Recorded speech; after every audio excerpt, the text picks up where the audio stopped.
Pois é, o Lira ganhou com muita folga, né? Foi uma vitória estrondosa. E o Rodrigo Pacheco também teve uma vitória sossegada. Não se compara a do Lira. A do Lira é um negócio extraordinário, né? Dificilmente você consegue ver alguém obter tantos votos ali, 464 votos de 513 possíveis. Negócio gigantesco. O Van Hatten, inclusive, ficou atrás do Chico Alencar, né?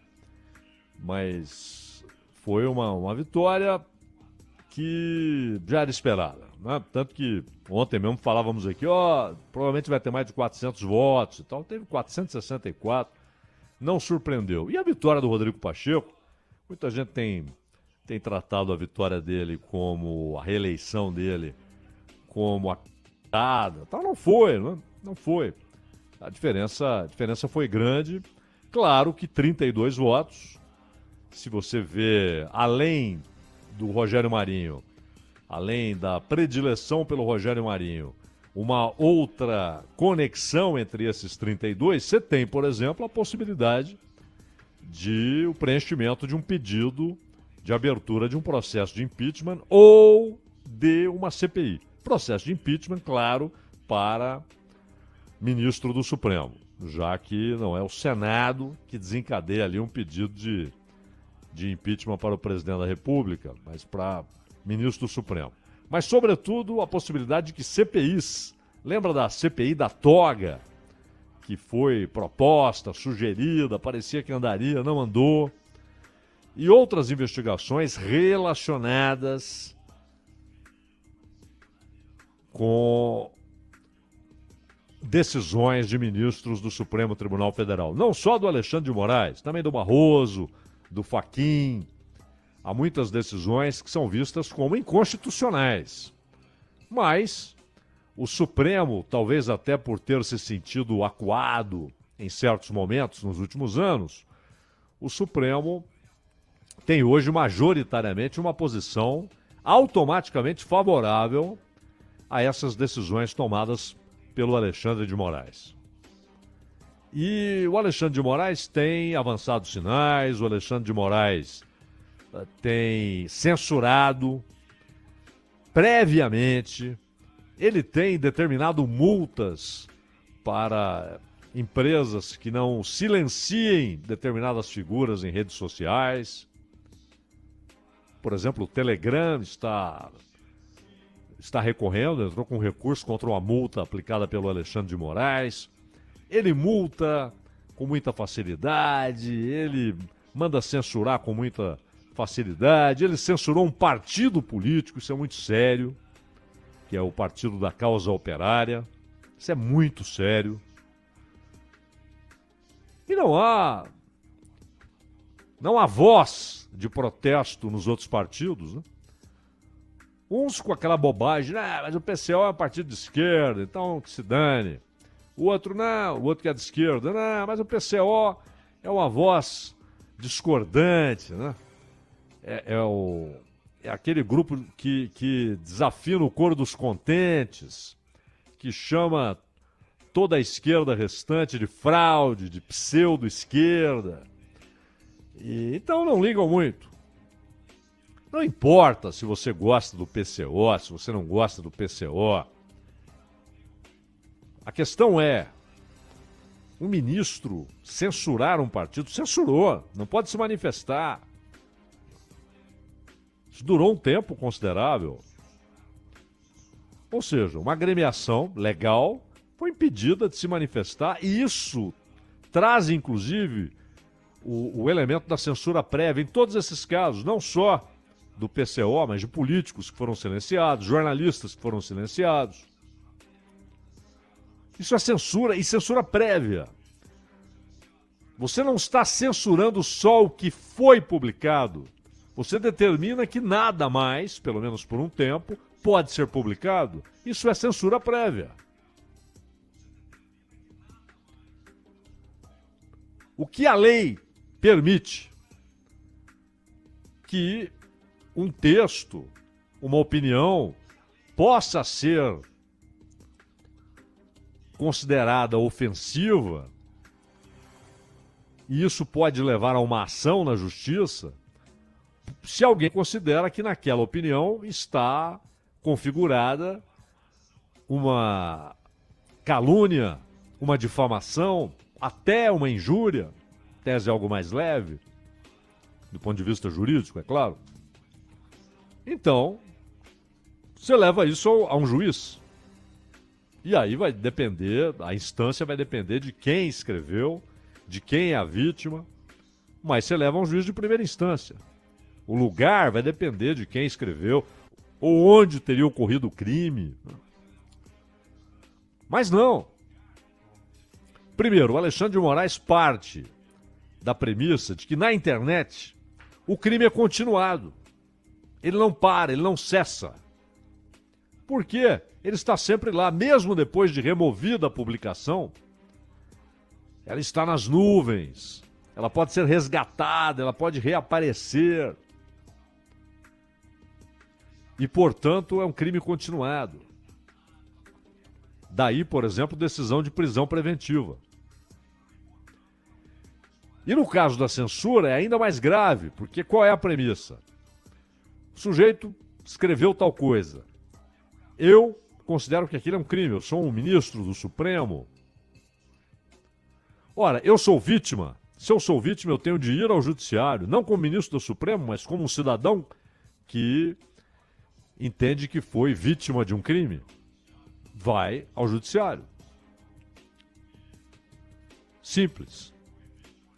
E não conduzir um processo interminável, um inquérito, perdão, interminável, onde tudo cabe, tudo entra, um inquérito liquidificador, onde você pode atirar todas as coisas ali e liquidificá-las, misturá-las, cabe tudo no inquérito, e aí ele sai tomando decisões.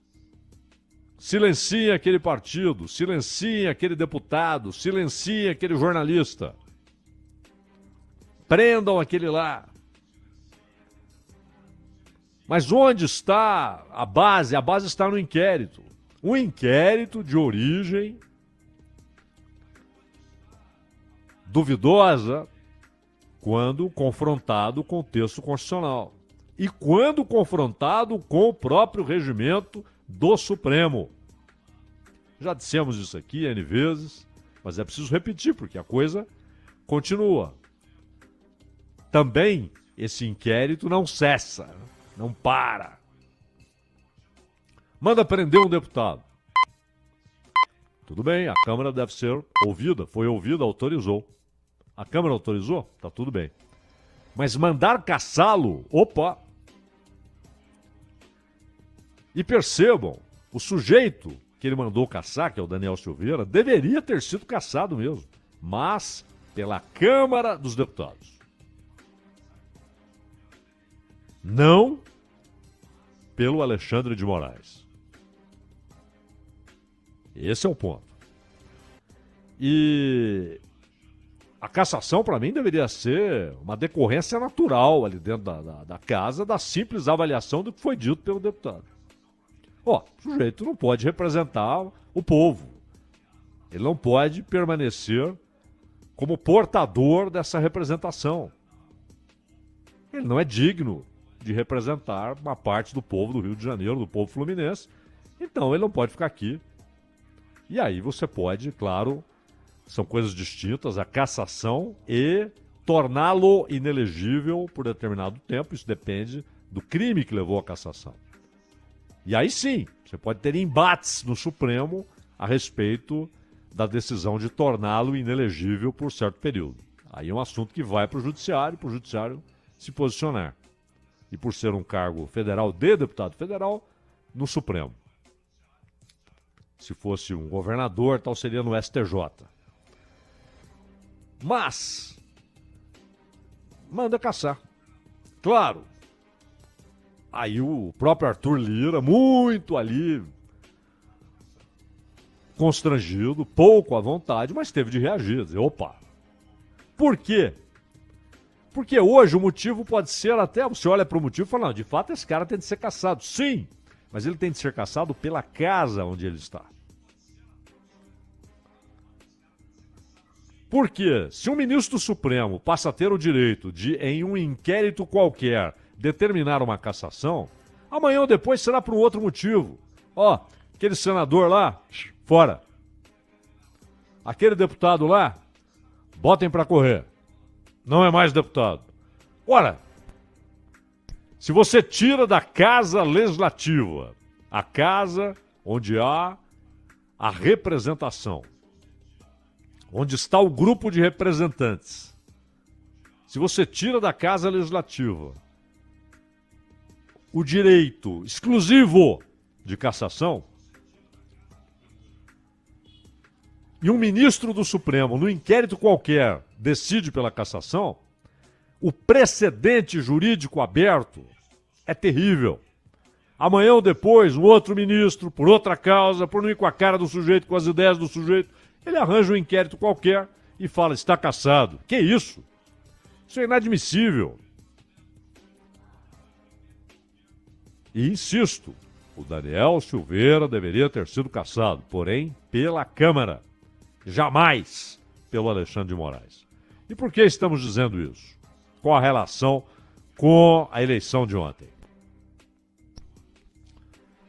O Congresso Nacional tem de tomar posições firmes em defesa não apenas da sua função institucional e constitucional, não apenas do poder que lhe é conferido pela Constituição, das atribuições intransferíveis que lhe são concedidas pela Constituição, como tem a obrigação de avaliar não apenas aquilo que afeta diretamente as casas, Câmara e Senado, mas também o que afeta o estado geral da democracia brasileira e o Estado de Direito, a defesa do Estado de Direito. Essa é uma obrigação de quem preside a Câmara e de quem preside o Senado. Não pode haver o constrangimento que produz uma certa submissão, não temos o que fazer, uma certa concordância tácita de que aquilo é imutável, de que está dado, de que um poder hoje se sobressai e que os outros devem permanentemente ficar curvados, sempre sujeitos às decisões daquele poder, mesmo naquilo que não cabe àquele poder. O que cabe ao Supremo? Dizer isso é constitucional, isso é inconstitucional. É um tribunal constitucional. Claro, ele tem outras atribuições, não deveria ter, mas tem. Então há questões que, se você tem ali alguma dúvida de ordem constitucional, o Supremo é que vai decidir, por isso aquele calhamaço interminável de processos sobre as mesas dos ministros. Mas o papel essencial, aquilo que a sociedade entregou ao Supremo é a defesa da Constituição. E até o Rogério Marinho tentou conduzir sua candidatura com esse verniz, né? Aqui está alguém que vai dizer as verdades ao Supremo e tal. E eu disse aqui várias vezes, não acreditava em qualquer mudança substancial se ele fosse eleito. Não acreditava. Essa eleição lembrou muito aquela de Renan e Alcolumbre, em que muita gente passou a enxergar no Alcolumbre o rompimento com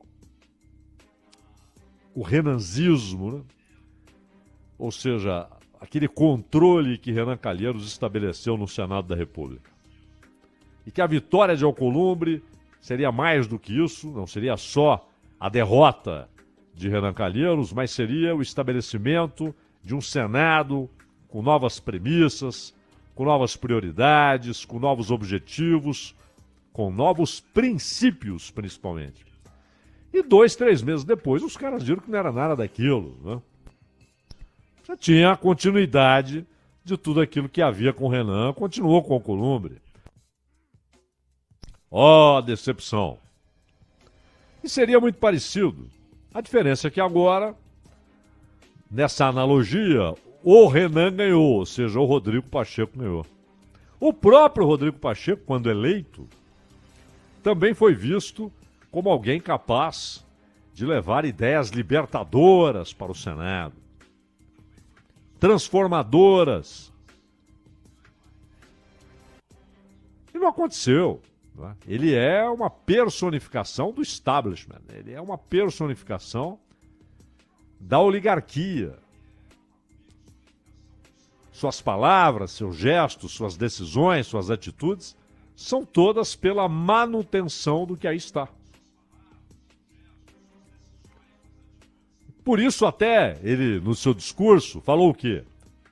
O problema está na ação do judiciário, legislemos. O problema está em decisões monocráticas de ministros do Supremo, legislemos a respeito. Ou seja, o discurso dele, depois da vitória, foi dizer: nós podemos mudar isso legislando e não falando, confrontando. Tudo bem, então legislem. E na condução, porque a presidência tem muito poder. Um presidente que conheça de fato como as coisas funcionam e o poder do regimento, ele só faz andar o que ele quer que ande e ele paralisa o que ele quer que fique paralisado. Mesmo quem não é brilhante, não é nenhum gênio da política, mas que conhece o regimento. Olha o Rodrigo Maia. Andava o que ele queria que andasse, ficava parado o que ele queria que ficasse parado. Porque ele conhecia o regimento. O presidente tem muito poder. E o Rodrigo Pacheco, como presidente do Senado, agora ele diz legislemos. Mas ele paralisou diversas iniciativas que visavam exatamente estabelecer limites para ações do Supremo, estabelecer limites para decisões monocráticas e para avanços de um poder sobre o outro. Ele interrompeu diversas vezes. E não quis nem saber de considerar a possibilidade de botar para votar qualquer dos muitos pedidos de impeachment contra Alexandre de Moraes. Isso vai mudar agora que ele diz legislemos? Não vai. E o Arthur Lira?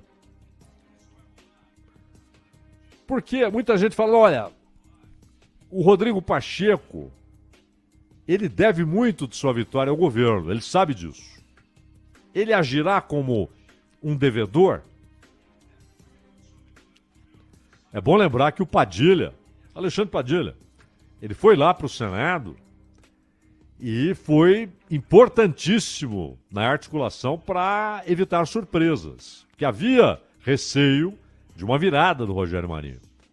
E o governo entrou para valer, cargos foram oferecidos e tal. Na Câmara, 464 votos, o Lira vira para quem quiser ouvir e diz: eu me reelegi. Eu não fui reeleito pelo governo. Foram os meus pares aqui.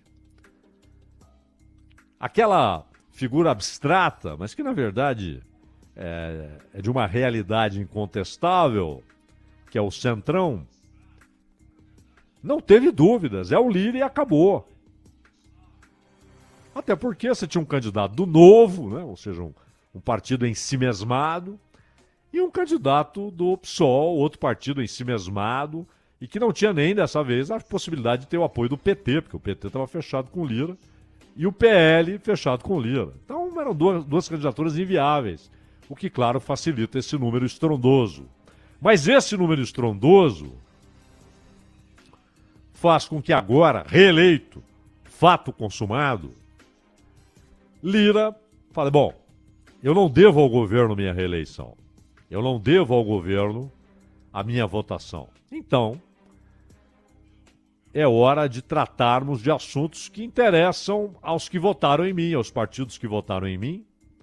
Não só o PT, porque o PT é poder, tem o presidente da República, mas aqueles partidos que querem cargos, que querem participação decisiva na distribuição de verbas, e sem as emendas de relator, que o Supremo corretamente, perdão, mais do que corretamente, correta e justamente, com justiça, determinou a ilegalidade, o negócio agora é arrumar um mecanismo parecido, paralelo, semelhante, mas que tenha os mesmos resultados.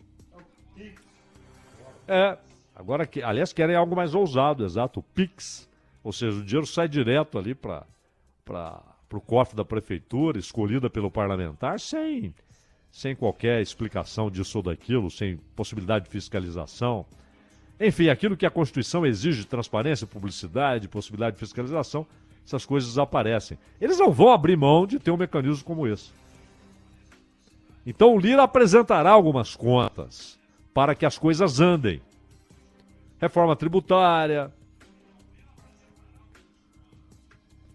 mudanças ou até prorrogações de suspensão de cobrança de impostos, desonerações.